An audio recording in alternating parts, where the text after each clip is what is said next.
সবসময় নিজেকে অনেক দুঃখী ভাবি, তাই না? বাট আমাদের আসলে দুঃখী ব্যাপারটা আসলে কিন্তু আসলে এটার মানে আসলে ডেফিনেশনটা কি?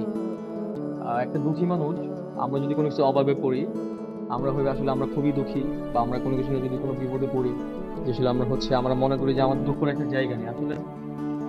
আমরা যদি বাহিরে বা আমরা যখন আমরা বাহিরে যাই বা অন্যান্য মানুষদেরকে দেখি, মানে তাদের যখন দেখি বাসস্থান নেই, বা তাদের ওরকম থাকার জায়গা নেই, বা এটা আসলে যখন আমরা দেখি তাদের মানে খুবই কষ্ট লাগে আসলে, তখন মনে হয় যেন আসলে আমরা আসলে অনেকের থেকে অনেক ভালো আছি, অনেক সুখে আছি, তাই না?